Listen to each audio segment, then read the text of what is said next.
mouth, you little fuckwit. You are a useless prick tonight, and you are nothing but fucking chaos. Come on, mate. I love you. And anyway, I'm not the one who's barn it. It looks a fucking mess. At least I've got a bite to talk about, mate. Slow down. You see what I've got to put up with, Jay? All the time, mate. All the time. This useless, no good prick. I'll just sit in the middle, mate. I laugh at both your comments, so I don't take sides. Anyway, I'll tell you what, though. Even if it's not funny, I laugh. No, that's it. It is. Yeah. Here we go.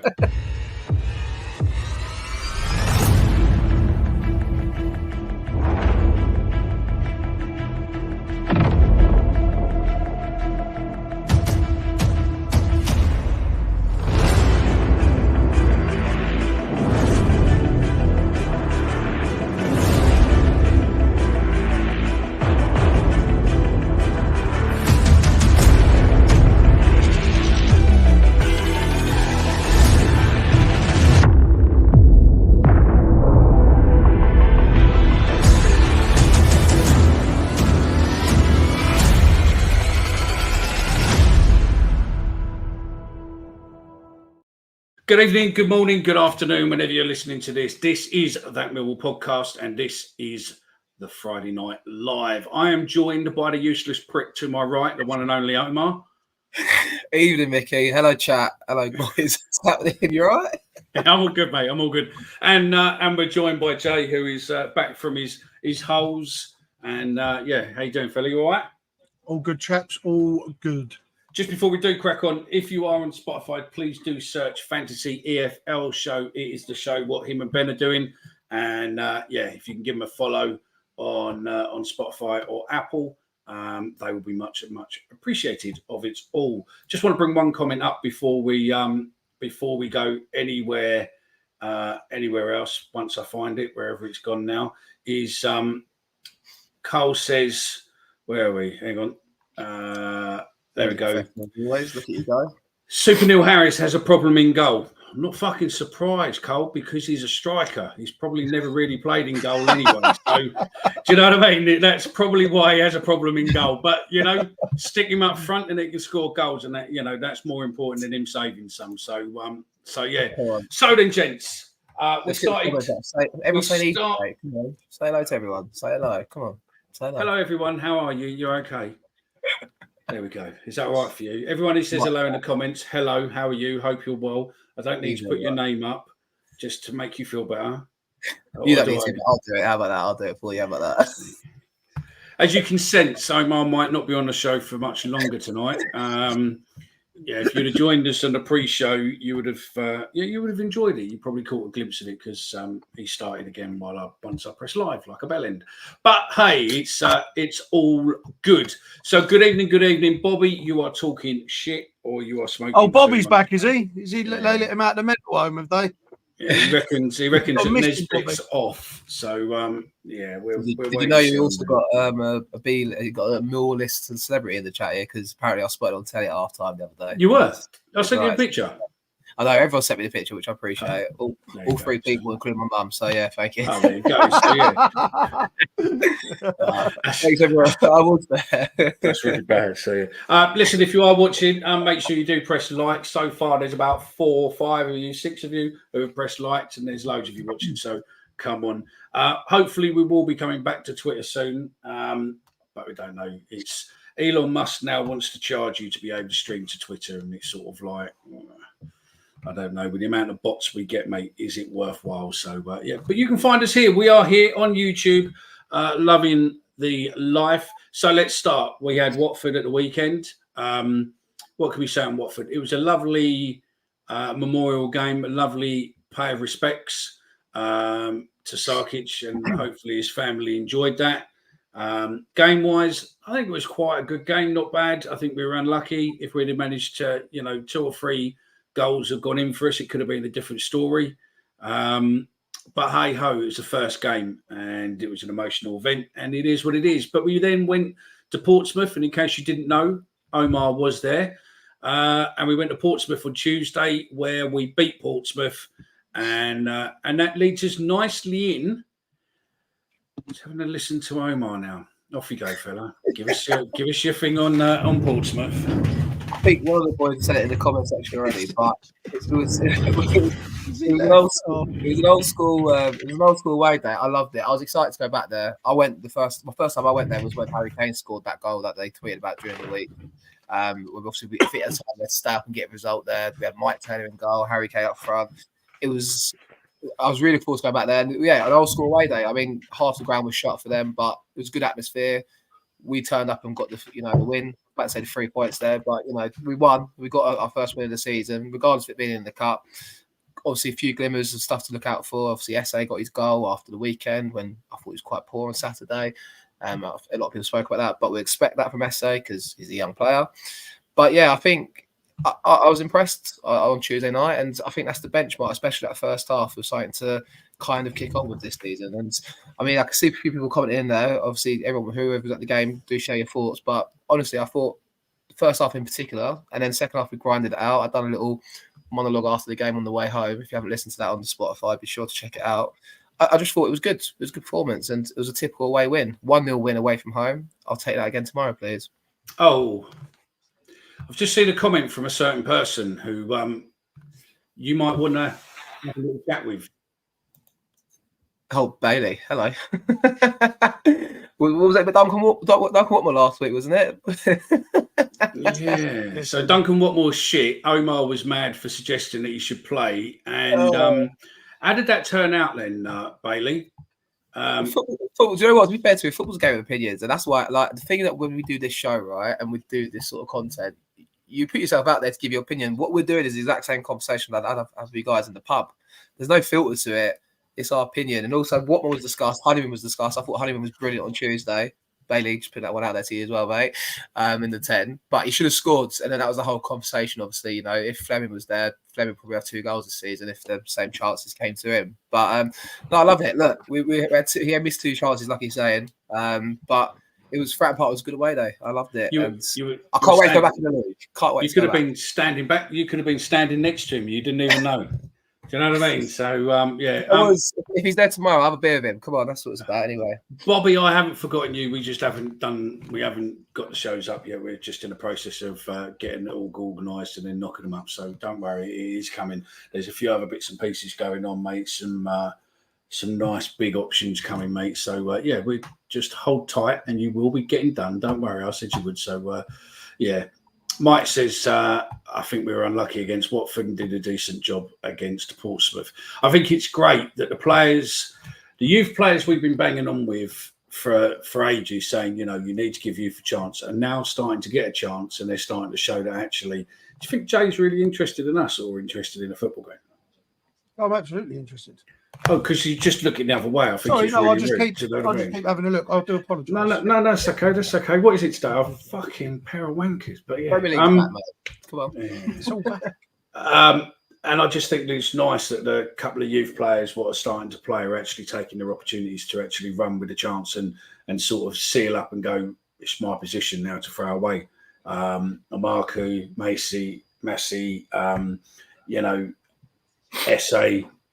And I think there'll be some more. Because don't forget, I mean, realistically, we're doing all right here at the moment. But don't forget, we've still got Fleming to come back.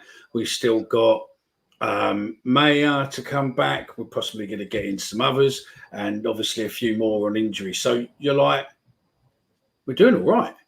Do you know what I mean? Considering that everyone's moaning and there seems to be an organised campaign against, our new director of football, it just seems a bit bad that actually...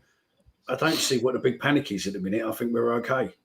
We still have some players, but we'll come on to that in a minute anyway. But I think, thinking back to Tuesday, I think what struck me anyway, be at the game, and I mentioned it in my little thing that I done after the game. Were you at the game? I had a Marku and SA both playing, but on their natural side of offering us that width. So you had SA on the right, on the left, so using his left foot obviously to get to the byline. You had a Marku on the right, which was different to what he's done previously during pre-season. So you had that natural width on both sides of the pitch. And I think that offered a lot more kind of balance, but also allowed us to get further up the pitch, I felt like, in the wide areas.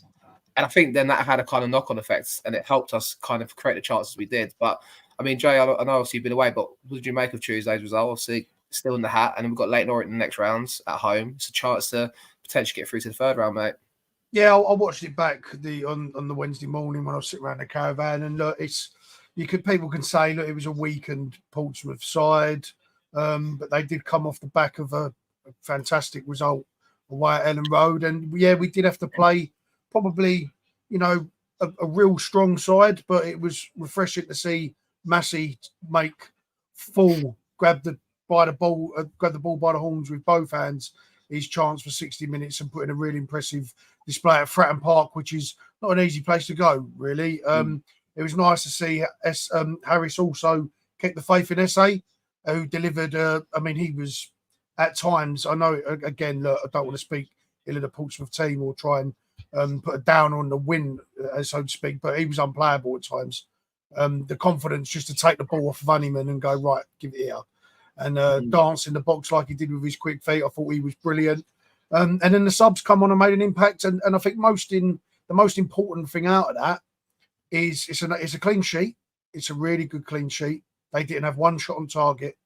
And we come out of their injury free, which is, that at the moment, at this present time, is massive. And I know that, reacted quite bad to Watford.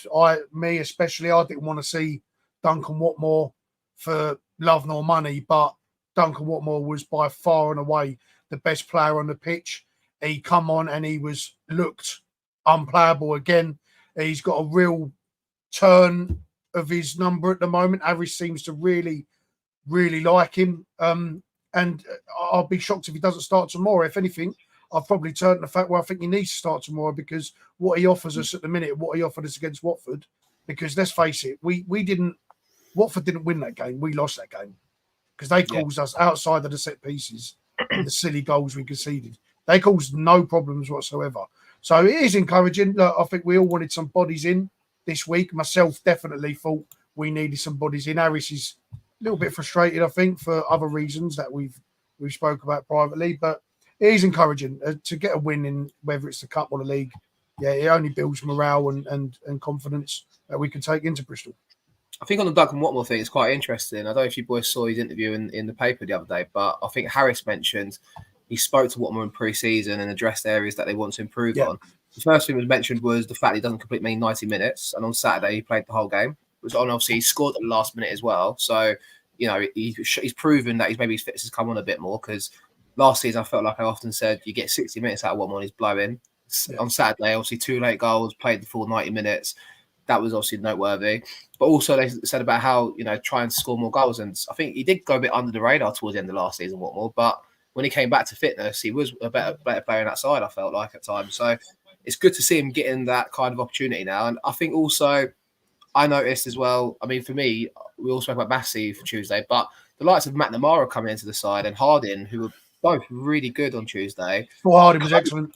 Yeah, and I thought Danny Mack in the first half, he had a tricky winger up against him, and he was defending in front of us by corner flag, and again and again just seemed to get the better of him. And I know it was a weakened Portsmouth side, but it was also a weakened side from us compared to Saturday. But it's good to see them players come in that are available, really stake a claim for the side. And if they could come into the team, for example, tomorrow, say there's an illness in the camp or a last-minute injury, we know what we're going to get from these players. And I think it's important to, albeit not have that many players, we've got good options from the bench that aren't just there to make up the numbers.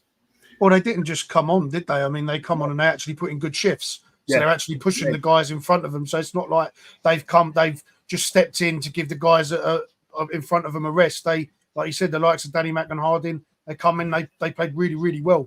And for me, Harding is probably pushing Hutch a little bit closer than a few people would like to admit. But I thought everyone has put in a really, really good performance. I think there's a comment there from Mike. Sorry, Mickey, that's just come in. But the squad looks so much better than the start of last season. I totally agree.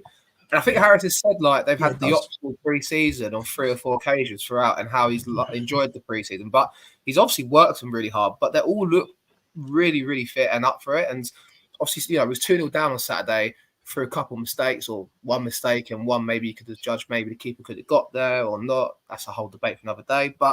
Or maybe later on, because obviously Roberts played on Tuesday and kept a clean sheet. But the players kept going on Saturday. Okay, we conceded after going 2-2, but there was energy in that side throughout the whole 90 minutes. And the way we pressed on Tuesday night as well. So, the pressing was excellent. It was.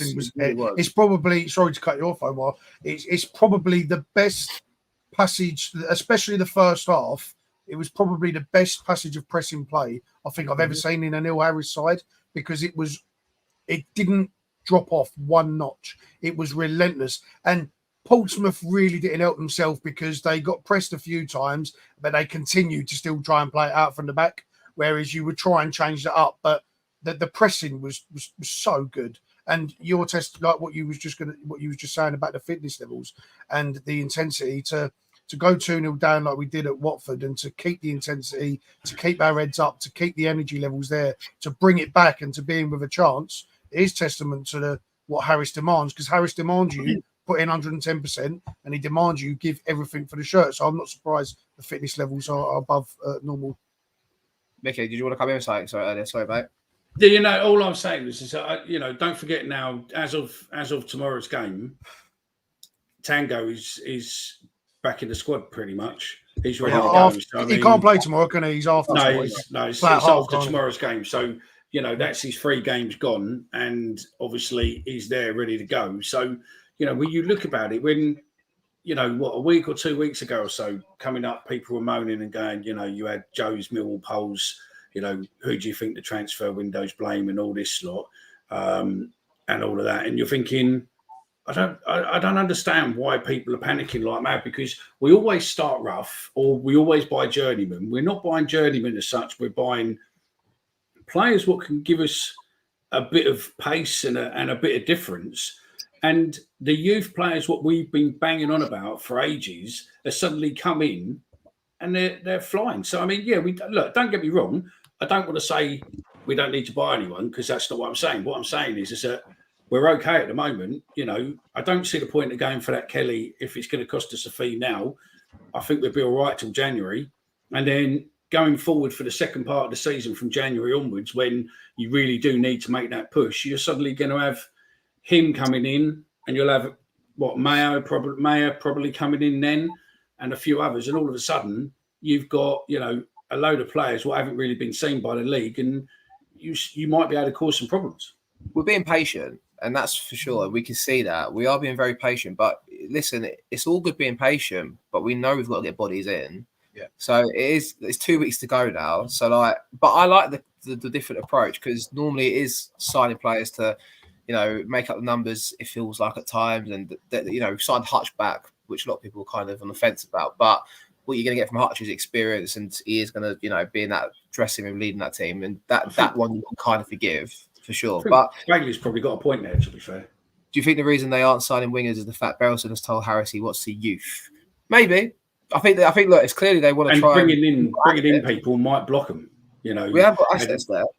Yeah, but maybe that's right. Maybe bringing players in could block Essay and Marco's opportunities if it's a journeyman or someone who's a championship player or something. And maybe that's what they don't want to do. They don't necessarily want to. I've got one for you though. Sorry, Joe. I got one for you though, Mickey, on that, right? So, imagine you are working in a job and you've got all these things to your disposal, and you can get more that you feel like will make your team better, but it's not your decision because it's not your money. When you're a football manager, it's natural for these things to happen where the manager gets disappointed. It's obviously very normal. So the club are changing that ethos, which is what we've always said we'd like to try and see happen. But it's a real, but you can understand Harris's frustration. You can understand as fans why we see clubs buying players. You're like, cool, why aren't we doing that? It's a hard one because it is an adjustment and also a risk because ultimately we're sitting on 0 points in the league. If we lose tomorrow, we've got a whole way next Saturday. I'm positive about tomorrow. I think I'm positive about next weekend as well. I think we'll put up performances because Harris will get him up for it. But you can see why it's frustrating for Harris because he probably wants better players at his disposal, but the club have forced his hand a bit. It's always a toss-up, and you're never going to have everyone be happy about that. And then everyone's got to be on the same board with that. So it's difficult. It's also difficult. I also think it's difficult for Harris as well because Harris, I think he had a director of football at Gillingham, didn't he? And I don't think they get on that well. But yeah, it's Kay Jacket. I don't think they get on that well. But I mean, it must be hard considering that a little while back, you think when he come in, because I think it was Cav and Co who brought him in, he probably had, and going back to when I was fan on the board, that he used to pretty much be left alone with the team. He used to suggest the ideas and all that. And now you've got someone basically dictating it can't be easy to suddenly have that little bit of control or having that control, and all of a sudden now you haven't. So probably hence why we've seen so much stuff in the press, because Harris don't normally air things in the press like that. I mean, fuck me, there's been like 1 or 2 stories a week over the last 3 weeks of Harris raising some concern over transfers or something, indiscreetly or discreetly. So yeah, because the squad is tiny though. I think the main thing is that you can't get a leopard to change its stripes, and that's what Harris has been asked to do. Its spot, sorry, and that's what Harris has been asked to do. In the fact that Harris loves experience, Harris loves people that really know the system, that he doesn't have to spend too much time teaching systems to. He can have free roles, and to be given the youth, it is going to be different for Harris. It is going to be uncharted territory, but I think the main frustration is not the fact that we need wingers in because we don't want Essa and Imaku to flourish. I think it's that behind Essa and Imaku, if there's an injury, there isn't anybody else. I don't want to see Honeyman out on the wing anymore. I just don't want to see it, because while he is great at what Honeyman does, I don't see him as a great creative footballer. I don't see him as someone with the natural instinct to get down the wing and whip a ball in. You need the natural instincts of wingers. I think that's more to the point, is that the bodies we need to get in need to have the instincts of the positions that they're going to be asked to play. 100%. I just want to tap on Peter Sullivan's thing there. We didn't miss a bargain, mate. Did we? There was no chance, mate, that BNC was coming to us. Don't forget the last part of his loan with us, Harris never played him. So realistically, would he leave Arsenal with the fact that they were prepared to run his contract for him? And would he leave Arsenal to come to us where potentially he ain't going to get first team football? We didn't get it last season, and there's no potential that he's going to get it this season. So for him, for someone his age who wants to play football, and also he wouldn't have to, exactly what Connor says, he don't fit into the system unless we're playing him as a winger. And does he want to play as a winger? Probably not. So, yeah, I think if it was different, if we had Edwards, then maybe, because he fitted in Edwards' system. But he'll do a turn somewhere. He's listen. I don't think we missed a bargain, but if he played 46 games in the Championship for Sheffield Wednesday, who seems to be going places, for example, just throwing that one out there, and he was signed for $2 million, I reckon he probably would have been worth $4 or $5 million if they've had a good season. It will be. He will have a good. I think he will kind of kick on a bit more, but he just wasn't going to work here under Harris. But with the Harris point though, for me, like, I like the club strategy. It's obviously a shift. They're putting more power into the board and Gallon to choose players. But with that said, though, there isn't one person I trust more as a football fan for Millwall than Neil Harris to get a right type of player to sign for Millwall. I would say that as an observation. So it is obviously, he's obviously thinking short term, but then what we need to think about is Millwall will be here after Neil Harris. That's what the club are thinking. The club needs to sign players for the future and generate assets, and that's what we're doing. That's the concern to a level, because at the fans forum, Neil was quizzed on, you said you're here for 15 months or whatever. What happens? And he said, now isn't the time or the place to be able to, to discuss what's what. I've agreed to take it on a transition, and I've agreed 15 months, and that was it. And he wouldn't get pushed on it. He just literally went, I'm not here to talk about that. We'll talk about that at a later point. This is where we are, and all of that. So, I think that it's something what Omar's banged on with since, if I could find the episode, probably since we started. It was we had probably an hour and a half discussion, one show of us talking about how we need a director of football to stipulate the style of play, what we play. Then a manager comes in and coaches those players to play that way. We've now got our wish, and hopefully long term, we're starting to lead. Hopefully long term, we play youth, what can then end up being sold for profit. We can then reinvest, and then the Berylsons don't have to keep putting in 10, 12, 15 million a year. That could be 6, 7 million. And then, hopefully, if we look at we're making a good push towards, hopefully one year they might put a nice little bit of investment in, and we go for the Prem and have a push for it. Because I am shocked that we haven't done it so far, but it's not my money. Do you know what I mean? And would I do it? The thing is, no matter what decision you make, it's gonna go either way. Like it's never gonna be 100% right going for this approach. It's never gonna be 100% right backing Harris. You don't know till you do it. So the problem is like you're taking the power away from Harris. You then give it to Steve Gallon, and then the jury's out because you don't know yet. So like I think it's too harsh to be criticising him. I also think Like, for example, I said to Jay in a couple of shows, I don't understand why we're praising Gannon either. Like, you can't judge him on his role until he's 18 months in, 24 months in. For me personally, that's just my take. So, I agree. In a year and a half's time, ask me again in 2 seasons' time. Was it right to bring Gannon in? Was it right to give him this power? You can't really judge him until you've actually seen it play out, really. And I think just to finish up on Portsmouth anyway, Portsmouth away. Look, we're in the next round. Leighton Orient at home. We didn't get West Ham away. We've got an East London club, though.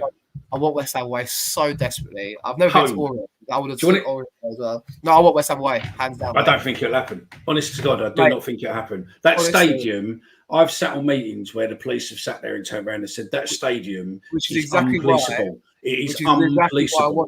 Exactly why I want it. It'd be carnage. I'd love it. I'm personally not one of those that look for trouble, but I love the tense atmosphere at a football game.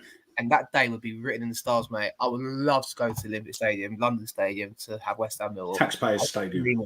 I dream of it, mate. And I'd love it. We've got a chance to get a good result against Orient, hopefully, go into the third round, and maybe we get that West Ham away tie. Who knows? But yeah, I mean, look, we're in the next round.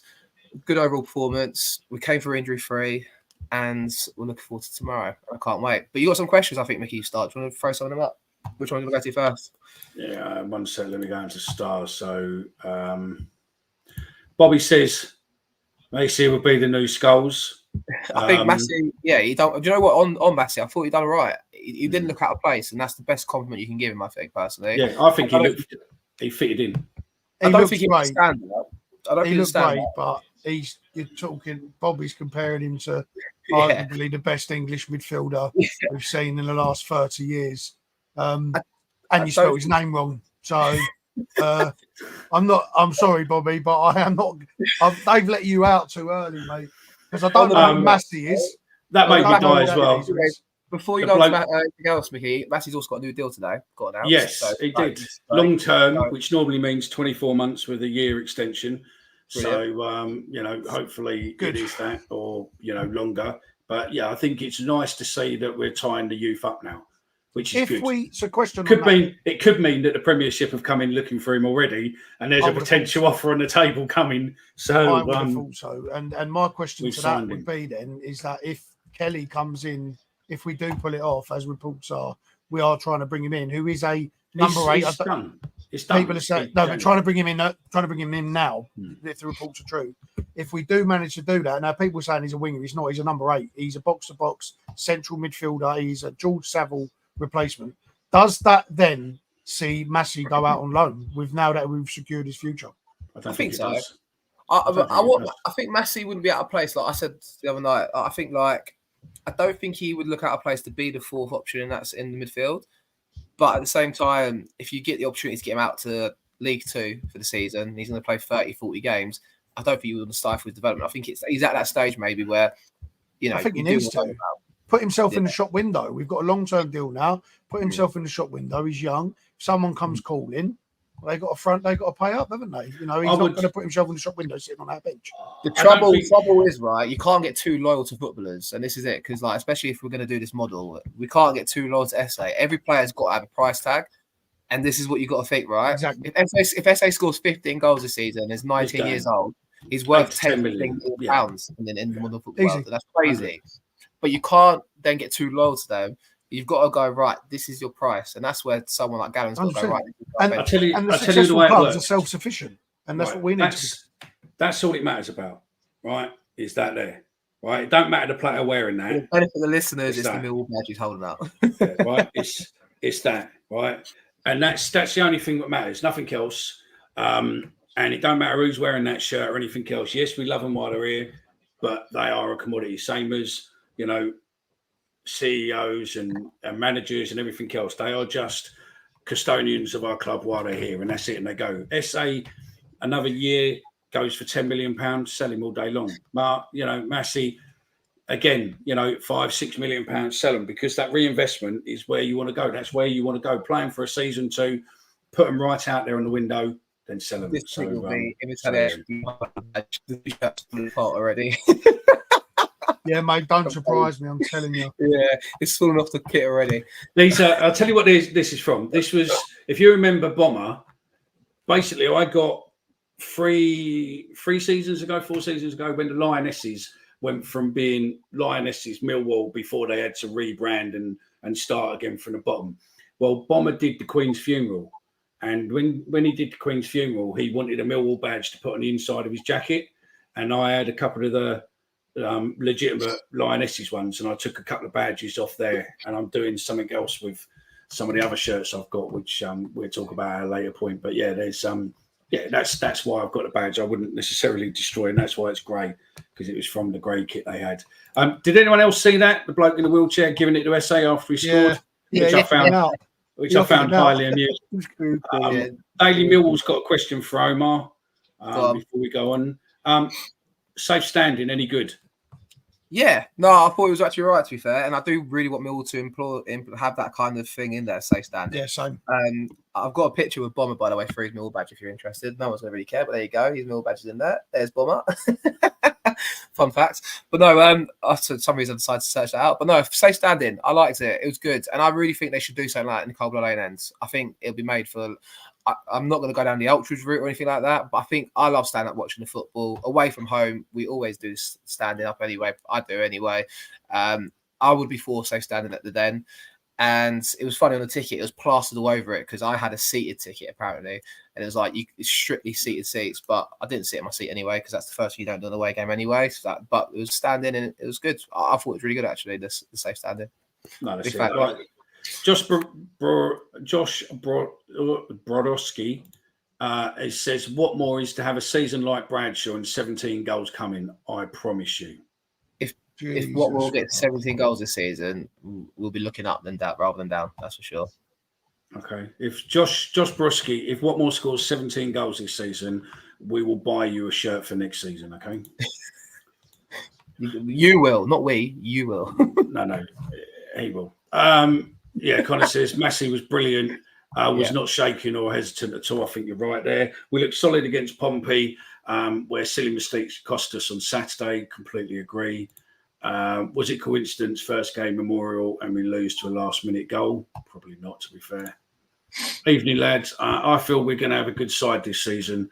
Already showing enough signs of a good team. Fleming, Mayer, Tango, and one more class signing. We should be fine for sure. Don't know if that's Ben's burner account or not. I don't know because it's a bit weird. You sure sometimes that's got to be Ben, I don't know. Sometimes he posts when Ben's on. Don't talk like Ben. That doesn't. No, that's true. Watch Tango for under 23s and he looked iffy. Maybe, but again, it's only under 21s, isn't it? So yeah. Jonathan says, I'm a Watmore fan, but he's often our most dangerous attacking threat. Do you know what Watmore does that goes underrated? It's like some of the passes he makes, some of the little through balls, like where he cuts open the defence, they just don't get there half the time. I think he's just that little bit, but his vision to see that in the first place, I think he's been. I don't like Watmore. I thought he was useless, but he was class, mate. So I he can't. Done that with remember Blackpool away. Brashwell scored a good finish. I think he dinked it over the keeper. that ball. He just played him through. He reads it well. He's done one on Saturday to SA as well. Yeah. He's just got vision anywhere. He just goes, I know where that could be, and tap. Even was it SA? Even Saturday was it SA on Saturday where he did the little back pass? Was that at Portsmouth where he did like a little flick back pass? And SA, SA was all about what were there. No, I was just saying an SA's little back pass, but I couldn't remember what game. Fuck off. I'd like to see Watmore with that ability he's got in the 10. Because someone who could pop up with a goal. I don't like him out on the wing. Stick him central with that vision and his eye for a goal. George Hyman's in the 10, mate. He's the fucking next best thing that's like. Listen, George, someone put a tweet up saying, I don't care what anyone says. George Honeyman's better than Zian Fleming. I don't agree with that whatsoever. We're doing the debates on some of when we get into the second part when we start asking some questions. Yeah, because I want to touch on that. But I said nothing about Watmore by the way last week, although wouldn't have played him. It was Omar saying Honeyman was a modern day Beckham. I had issues with. SA needs to. I don't remember you saying. I didn't say that, but I just said he's probably one of the better crosses of the ball in our squad. I still think. Oh right. Yeah, Bailey's elaborating there just for the pure viral click purposes, I think. Do you know what I mean? SA needs to do less showboating and more end products. Noticed a few times he loves the ball doing Ronaldo. Do you know what? I agree with Jonathan there. If he cut out all that fucking street football bollocks and actually just play in the moment, I think he'd be all right. He's all right when he does like the little ticky-tacky stuff, but he's just some of the time he just leaves. He does it all and leaves himself there to suddenly just get a good old-fashioned fucking defender who just fucking steams him and just goes. It's so infuriating. But that said, his goal on Tuesday was a perfect example of him taking an extra touch. He brought it wider, then placed it into the bottom left corner. So I'm just saying that's what's frustrating me about him. But he does that, and then you watch him on Tuesday. Don't try and take it away from him properly. Because if you had a direct winger there that wants to get out of his feet and shoot, he might get blocked shot. It might be a shit shot. Whereas he took it, then finished it. And but that's what I mean. But it's very bipolar, isn't he? Is he like one minute he can try and do all the flashy, and they don't really work, and he gets cut down. The next minute he pulls off the flashes, the little through legs, the little nutmeg, or the little crisscross, and then he pulls it off and gets past them. So again, that's probably more experience or anything else. Yeah, it's probably more, thingy. Kevin Vine says, how do we do this season from sunny South Africa? Good evening. Good morning, maybe. I don't know what it is over there, but yeah. Hello, Kevin. Hope you're well. Hello, Kev. All the way from South Africa. Let us know where in South Africa you are. Greeny Boy, what's your thoughts on Nesbitt, lads? Seems to be drifting away. Didn't even get a look in on Tuesday. I was shocked by that, and I think I thought he was good at Watford. Yeah, he came on. I don't know if everyone said this to me on Saturday. He ran around a bit more than he normally did on Saturday. I don't know if he was good. I thought he made some good pass. For Watmore's goal, the second goal, he tracked back in midfield, won the ball really well, played it out to Sav. A big contributor to the second goal. I thought he did all right when he come on. The fact he gave Langsdale 60, then brought on Bradshaw, who are both likely to feature this Saturday coming as well, and not even using his bit, is telling. That's for sure. I don't know why. Unless he is going to start in this bit. We don't know, do we? I'm willing to I don't think so. So yeah. Harry GK1. Sounds like an aftershave, doesn't it? Harris isn't used to how we want to recruit, and I think he isn't happy with it. That's why he isn't Gallen's biggest fan. Yeah, great. He was up against Gallen. But to be fair, I like that there's an edge of tension between them, to be fair. I think that just shows I care.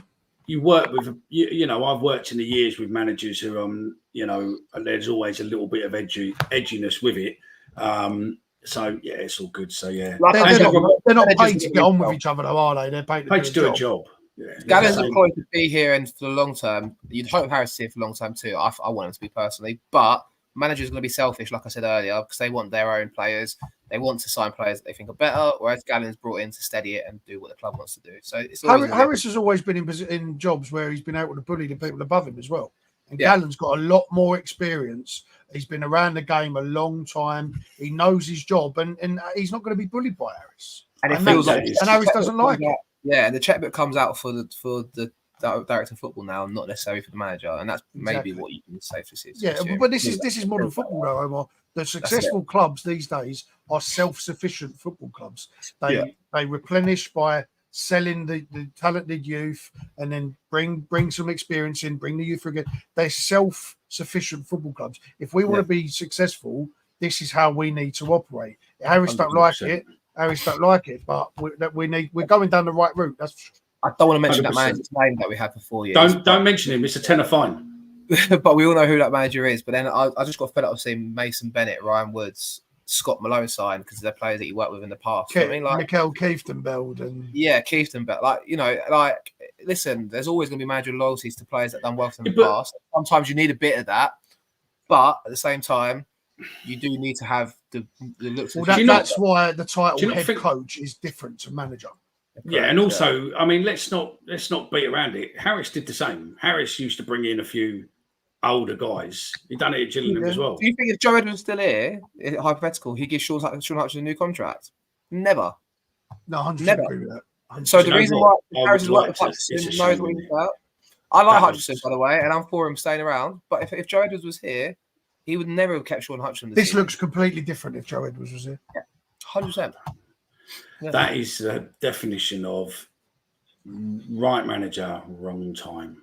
And also, I saw Dolby today. He was having his haircut, and Nathan Jones was in the next seat to him and saying that he was down to the thing. He was down to the final two, but difference is no one remembers a loser.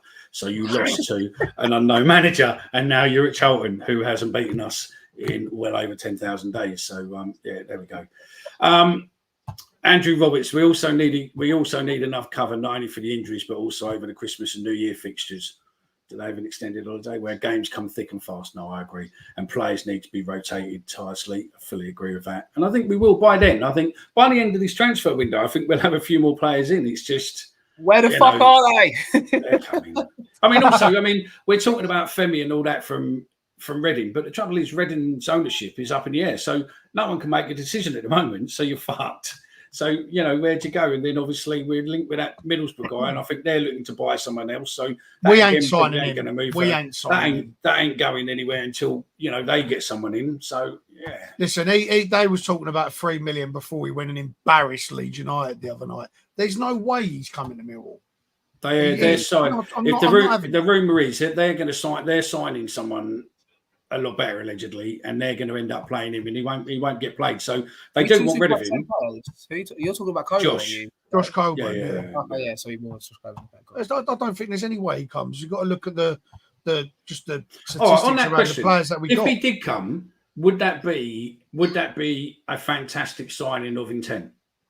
Yes, 100%. I also think it spells the end of Zian Fleming at Millwall, genuinely, because if we're going to play a 4-4-2, you ain't paying 3 million if that's the fee that happens, or even 1.5 million, right? If you bring this young unit in, this big player, and you've got Harris has got his Gregory and Morrison partnership, Coburn and Langstaff, and he wants to play a 4-4-2. Zian Fleming don't fit, and he don't sit on the bench. Fleming has a unusual calf, whatever that means. Yeah, that means that means until the end of the transfer window, I'm going to keep you fit in case someone comes in for you, and depending on what I do in the transfer window. Fleming can also do a job out wide. He can play on the left or right side. He's wasted though. I want him as the second striker. Can we just hang on one sec? Can we talk one at a time, or else no one can hear you? Okay, forget it. I would just really I want him as the second striker, Fleming. Because you've got to have him in this side. He averages 10 goals a season in English football. He's by far our best player. He makes most key passes. He's mad, like top rated every week. People give him a hard time because they expect too much.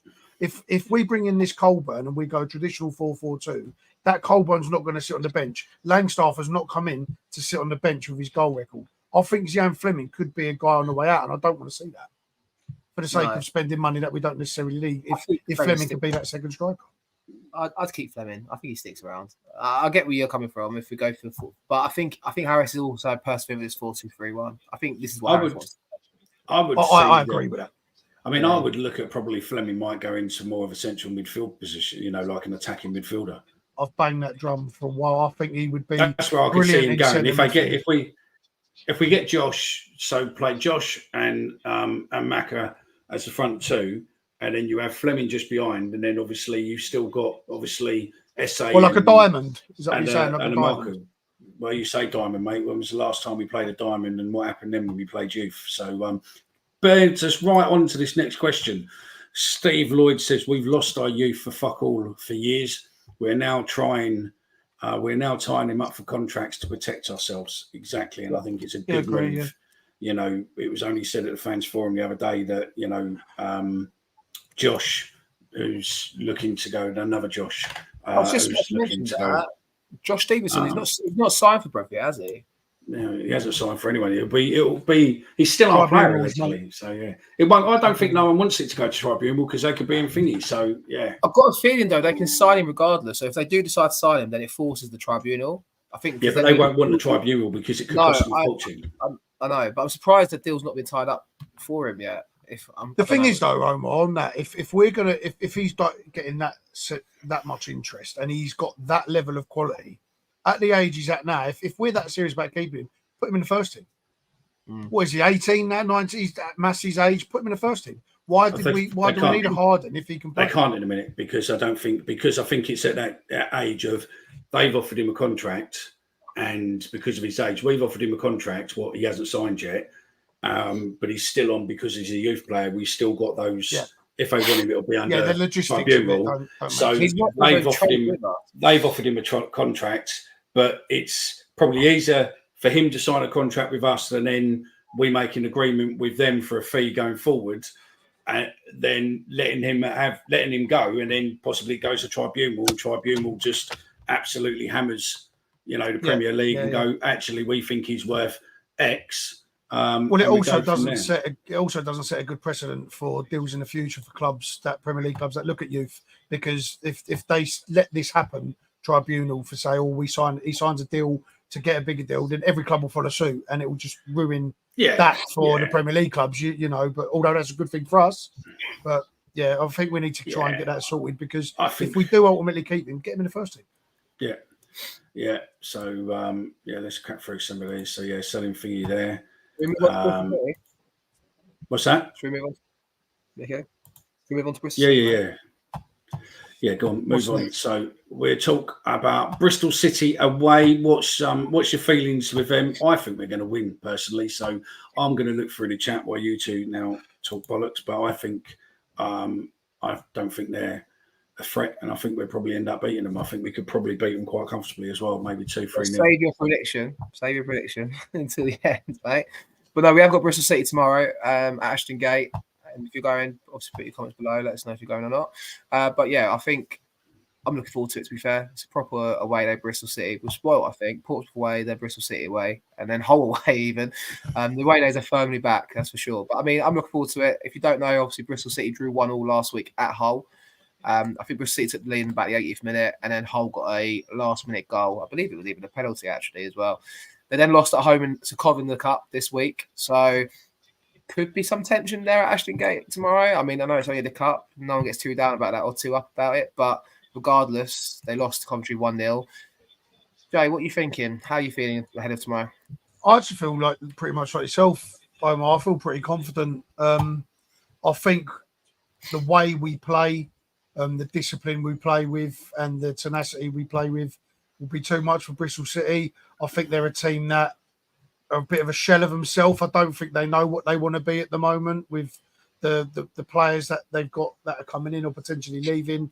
I think they're in a bit of a standstill moment, which is why they've started to start the season.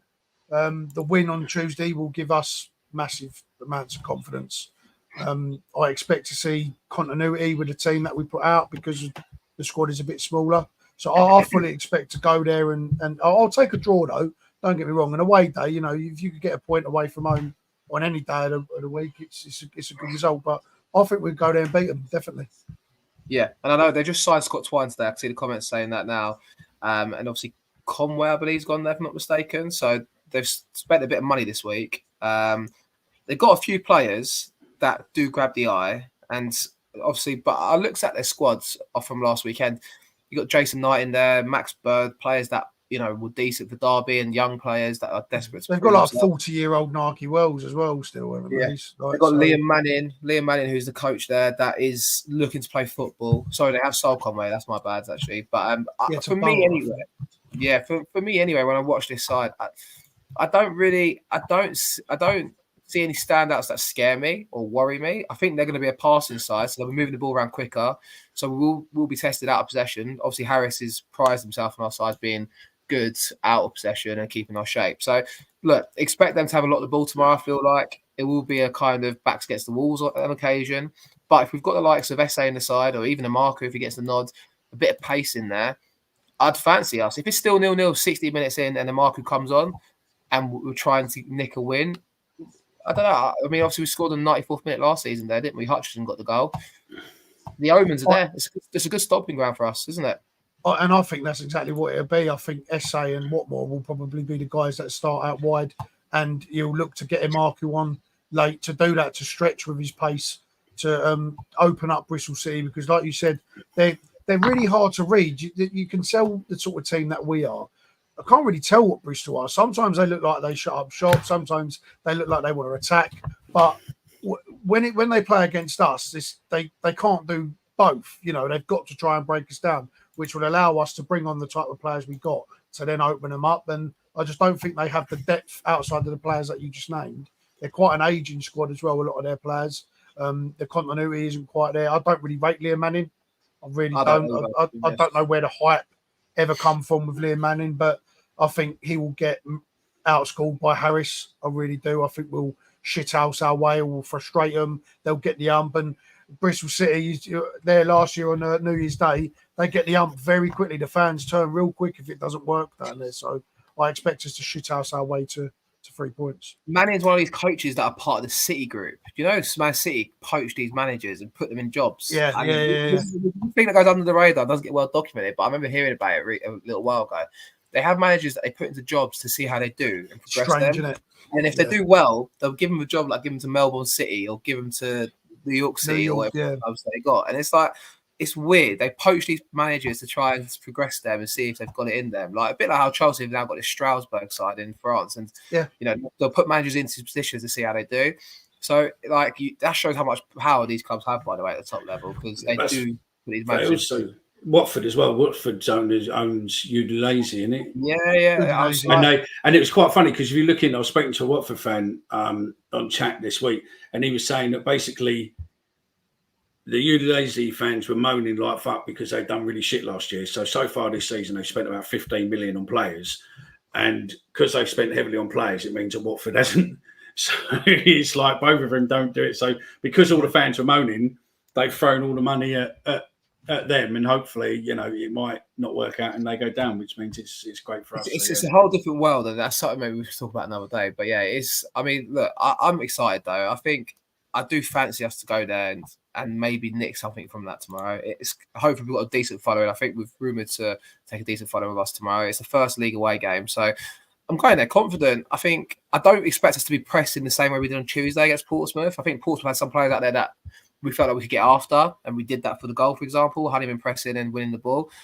I think with Bristol City, I expect to sit a bit more deeper, probably kind of sit off a bit more and press at times, but not as full gun home as it was on Tuesday. So I guess we'll just talk about what we think the team might be. So we've done this last week. We'll try and make it a regular thing.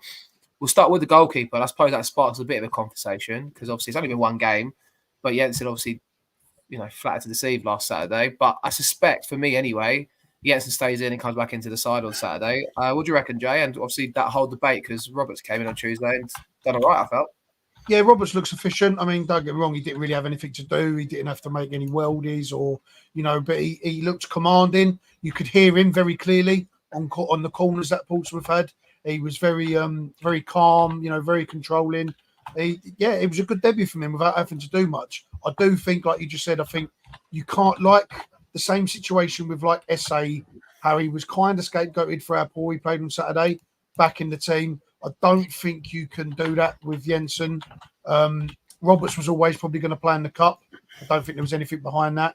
But yeah, I expect Jensen to get a chance to redeem himself. You can't kill the guy. He's had a terrible debut. The worst thing we could do now is bench him flat. You've got to give him a chance. A good manager will give a player a chance to redeem himself. And then if he doesn't tomorrow, if he makes another howler, yeah, then Roberts comes in. It's a good problem to have because we have, you know, Roberts is a good keeper. So he will be pushing. Jensen, I thought, was on a short leash anyway. I think it's even shorter now. I think it's only one, but he did also make that mistake against Southampton. But we've invested in him. So obviously, like I said in the comments, guys, your predictions. Who do you think will be in goal tomorrow? Who would you have in goal if you was in charge tomorrow? I think there was one moment on Tuesday where Roberts came for the ball and then kind of got a bit stranded towards the end of the game. But I think Roberts has a bit more experience, and I think that did show a bit more on Tuesday, a bit more calm head. But I think we've got to kind of give Jensen the opportunity. But the more Roberts plays in the cup, if we get a little cup run, if Jensen makes a couple more mistakes between now and, say, end of September, I wouldn't be surprised if Roberts gets the nod. It was one of my predictions at the start of the season, not because Jensen's a rubbish goalie, but I think Jensen's age against Roberts' age, 29, 25, I think that plays into it as well a little bit. But he's on a short leash. He's got to be on a short leash. But like I said, a good manager will always give a player a chance to redeem himself. I've put a poll up. So yeah, see you can get into it on YouTube and see what's what, mate. So right now, Jensen is 60%. There's I think. only 12 people have voted, so get on there and vote. It's at the top of the. It's at the top Who of are the you comments. starting guys for, Mickey? Roberts or Jensen? I would probably go Roberts, to be fair, only purely because I think he's a little bit more experienced, and I would probably look at bringing him in. But I agree with what you're saying, that you don't want to shoot the young kids' confidence in bits. But I just, he's good for a reason. He got golden gloves and he's good. But I just think that Roberts is just, he looked a little bit more commanding in that goal. Yeah, but the problem you've got is you play him tomorrow and we have a good result, then you're looking really that it's sort of Jensen is basically going to be looking. But, I agree with what Cole says there. Remember when Mackey Sage had a few dodgy performances, we were calling for Bart. So again, do we just let him play and go from there? So how about this? Truman was like Spider-Man in the 21s the other day, apparently. He has to be, though, because he's shit.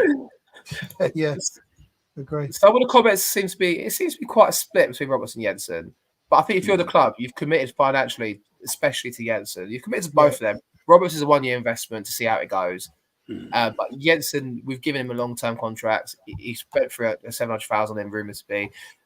So we'll have to see. But yeah, 83 watching, 30 likes. Like the video, guys. Let us know. Like the video. Let us know you're enjoying this. That's for sure. How about right back? Yeah, how about right back? Here we go. I think it talks for itself. Open and shut. Sorry? Open and shut. Yeah, I think we won't spend a lot of time with this. But who we start at right back? I think it might be Ryan Leonard, Jay. I don't know about you, mate. Maybe. I'll tell you what, though, just for the sake of conversation, to keep the conversation fluent. I was concerned with the head injury he got at Watford. I didn't expect to see him at all on Tuesday night. I was really shocked, actually, that he did give him some minutes. I would have gave him a Just Eat voucher for 30 quid and told him to sit at home and watch it on the box, because no one's taking his job.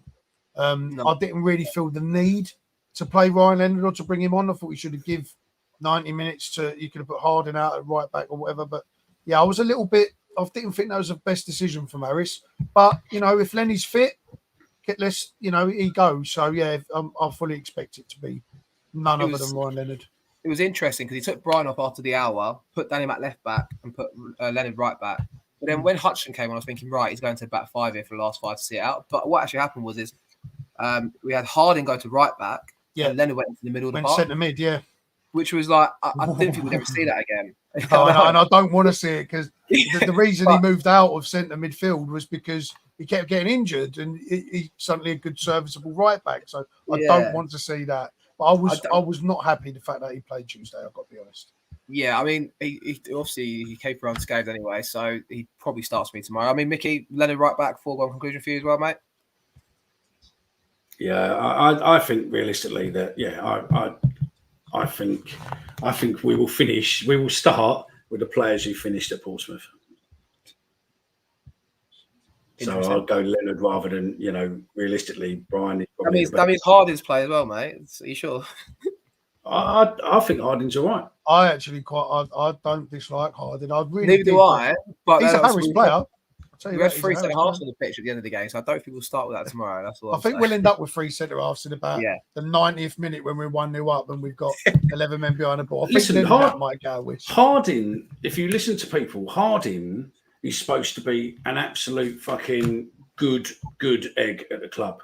Locker room guy apparently. He's good. He gets on with people. He's, he turns up for training on time and everything else and all that. So, Consummate pro.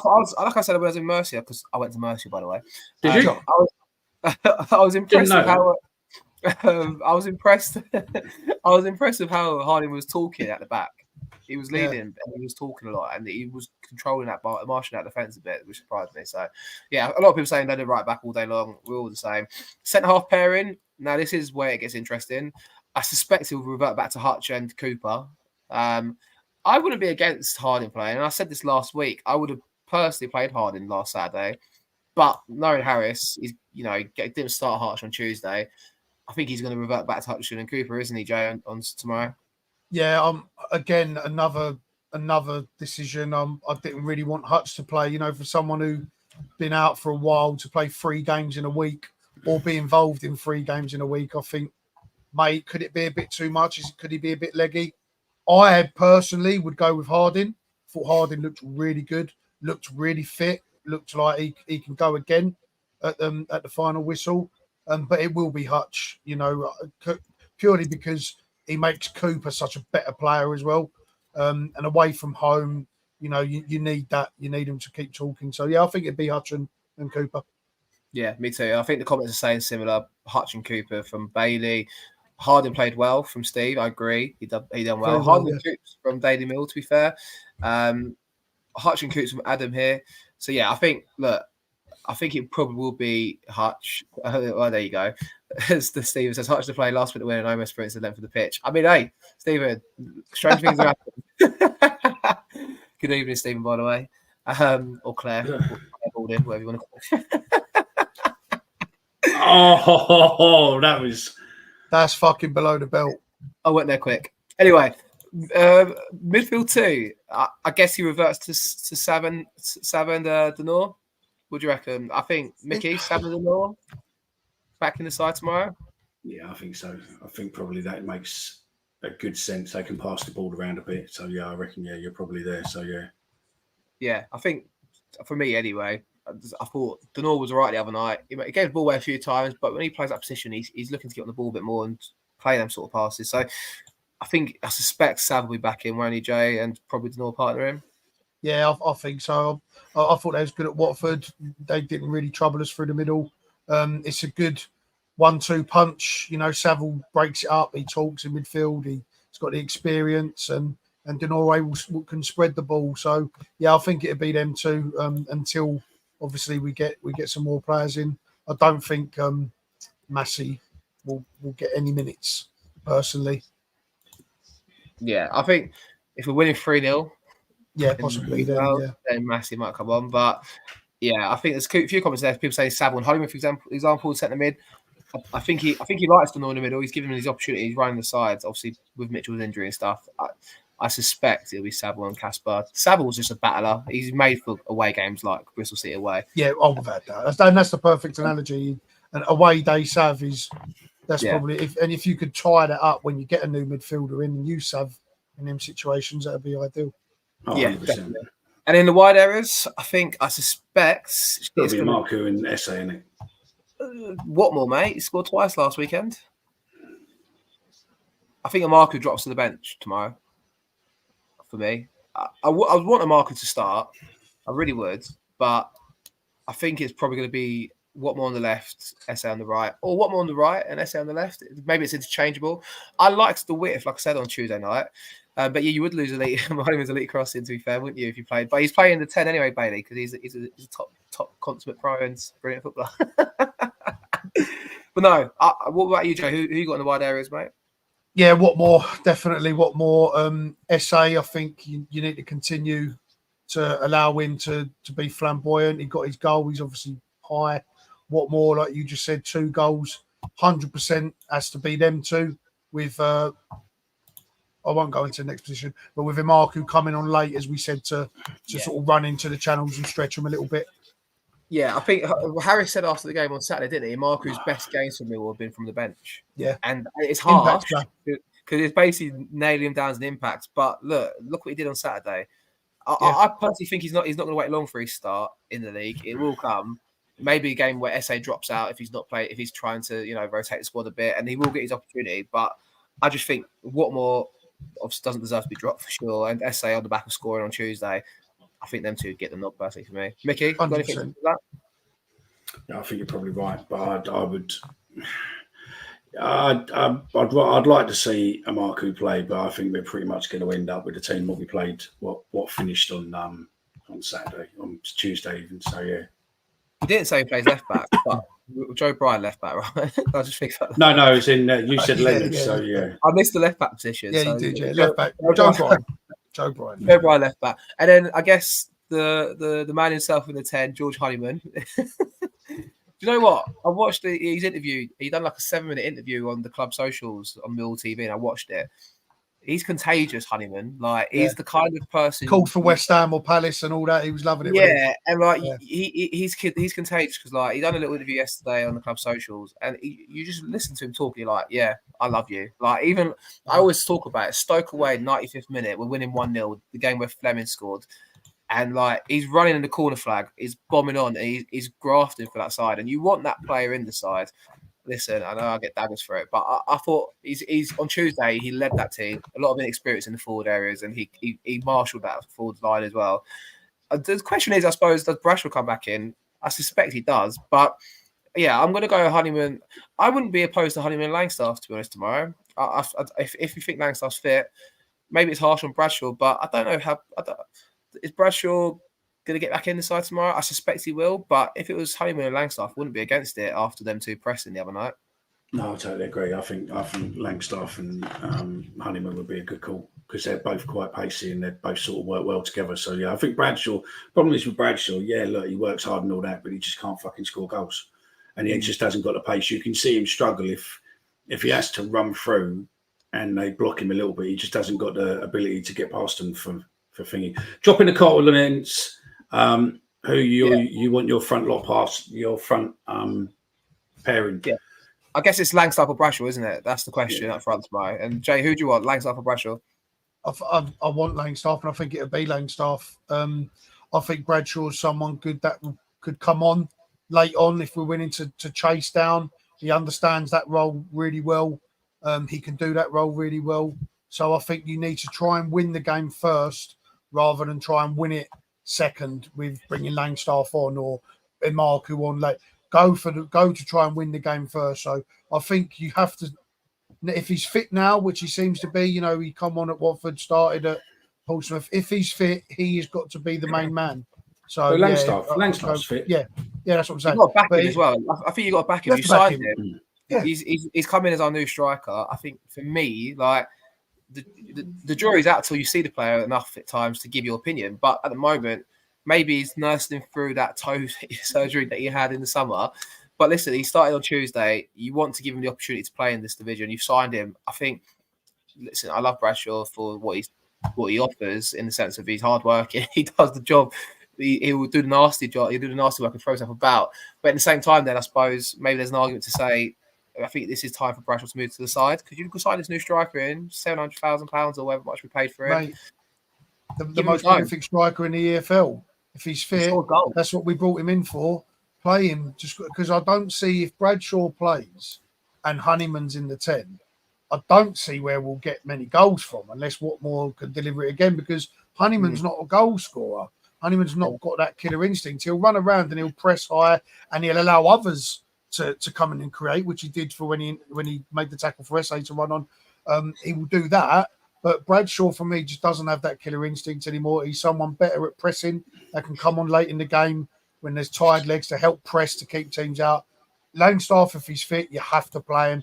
And it'd be a good game for him away at Bristol City, which is not a renowned crowd, not really the greatest atmosphere in the world. It'd be a bit quieter for him, unlike playing at the Den. Could be a bit intimidating in your first start, a big step up. Be a good game for him to go and try himself somewhere like Bristol. So I've got a vision for you. I've got a vision of the Nor on the ball in the middle, winning it in midfield. I've got Langstaff peeling off his defender. They've committed out the field to Bristol City because we've intercepted it. Ball over the top. Langstaff's through on goal. Scored his first goal for Millwall, 1-0. And then that's in the 27th minute. There's a vision for you. Oh, we're live. Oh. I'd love that, and I think on him, which is what Bradshaw doesn't have. He seems to be a bit quicker than Bradshaw. Bradshaw puts himself about and fucking, But there was a couple of things he did, especially when he come on at Watford. I mean, for Watmore's second goal, he drags the defender away really well, keeps himself on side, and you expected him to get the ball. And then again at Portsmouth, made some really good runs in behind, dragged some defenders away. His movement is very much like Lee Gregory-esque. Lee Gregory had that elite movement, that elite off-the-ball movement as a striker. He's very much like that. And if once he gets one, I just think the floodgates will open because 100%. From his interviews and that, he's clearly a guy very, very confident in himself. He knows he's going to score goals. 100%. So get one. Yeah, he's got. And also, he didn't have. Also, just to clear up, he didn't have toe surgery. By the way, there was a niggle with the toe because he was stamped on last season. But he played 28 games. Yeah, he played. He scored 28 games. He scored 28 goals on the back of that toe, and it's just obviously where it's a step up. But it was only a nil, so he will be. I think he'll hit the ground running, and I think he will. I'm not going to suggest what I did with Thingy because I jinxed him, but I think you'll see a lot of goals from him this season. I just wanted to get his opportunity, and I think if he started Tuesday, give him the opportunity to play the lead. I think Langstaff is to us is going to be joining the Danny Mack fan club, where you're a paid up member and you have the protection of that Millwall podcast against anyone cutting you off. I'm the chairman of it, so I need to see him first. Yeah. Give me that opinion. So we've chosen the team now, haven't we? To recap, the team is in goal. We've gone for Jensen, right back Brian Leonard, left back Joe Bryan, two centre halves of Hutch and Cooper, Denora and Saville in the middle, Honeyman just in front in the 10, SA and Watmore, probably SA on the right, Watmore on the left, and then up front we've got Macaulay Langstaff. Go on, Macca. There we go. 4-2-3-1, and then score predictions. I guess Mickey, right? Yeah, I'm going 2, maybe 3. I'm going to go 3-1. Fuck me. If it's 3-1, mate, it'd be worth waking up early tomorrow morning for this drive I've got tomorrow. I'm looking forward to it. I'm going 3-1, yeah. Okay, so obviously get your comments in, guys, what you think the score's going to be. Obviously, we want to get them on the screen and read them out, so let us know what you think the score's going to be. I think it's...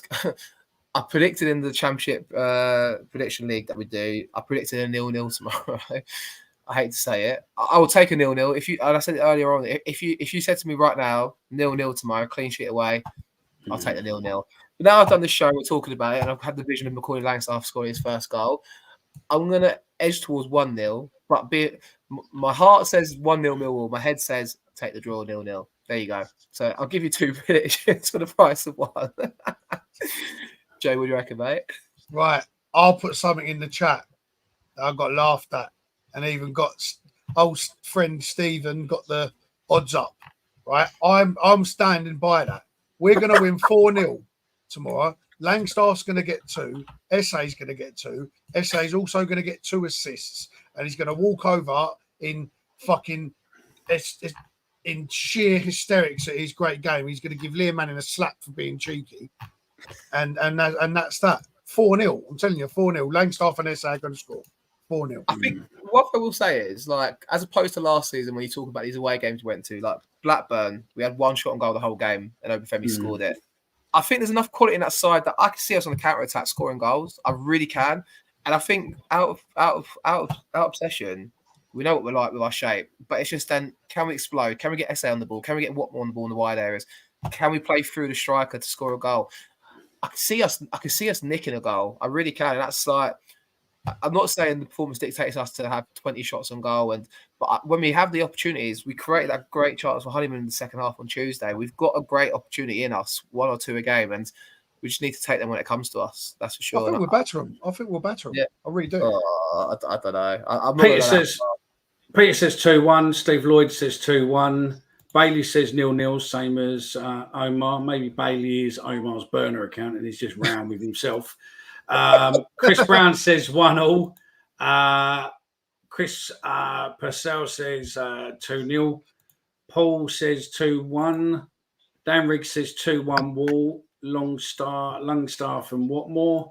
Another 2-0 Wall. 1-0 with Coops. 1-0 Wall Cooper. That's 110 to 1 tomorrow. 2-0. You would know that as well. 1-0. 2-0. Where are we? What's in Jay's bottle? Yeah, what's in bottle, Jay?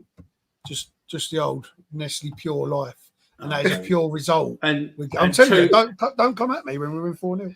2-0 Wall. Look, 2-0 Wall. Langstaff and Amaku. Jensen saves a penalty. Love that. We'll take that all day long. Keep buzzing on the way home. Rocking over the well. We'll be playing 3 or 4 times for sure. No, that's it. So, what's the current score of Oxford, by the way? I don't know any of the scores, to be honest. I've got Man United Fulham up, and it's been a bore so far. 0-0, that's it so far. I will get the scores up for you in 3, 2, 1. It is Coventry 2, Oxford United 1. Oh, bollocks. Haji Wright's got 1. I've got it the other way around. I think I had that. I think I've got 2-1 in the prediction league, you know. I've got 2-1 to Oxford in the prediction league. I put. Yeah. So, I know I've got 2-0. Or I've got 2-0 Coventry. Cunts. I'll get some points for that though. Wallop. LNER fucking fans over. Weekend strikes every weekend in August, September, October, and November. Thanks for that one. Yeah. Right. We're going to go in a set because obviously you lot got to run off and whatnot. Quick question for you, just something what a little bit of a cynic in me. Okay. It's been, those of you who read up, there's been a massive amount of communication allegedly, or a massive amount of IPTV streaming football and whatnot, whatever way, obviously where the Prem's now coming back, that Sky and various people have been, Premier League and whatnot, have been hitting people with injunctions and stopping servers and stopping websites and closing loads of domains and all that down. And then there was some stuff what come out telling you that you can't now watch iFollow and the like with using a VPN and all this sort of stuff. Is it just me, or is it coincidental that nearly every football club has just done a deal, NordVPN? Is it the fact that exactly and they're offering absolutely ridiculous deals?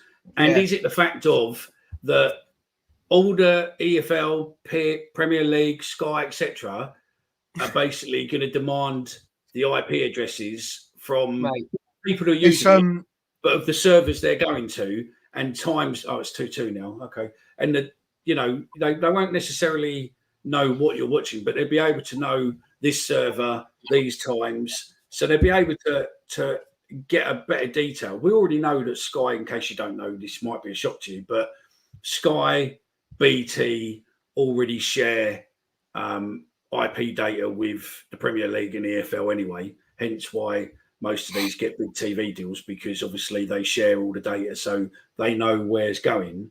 But I just wonder, I don't think it's a coincidence. Sky Sports, where Talk Sport are doing a massive deal with them.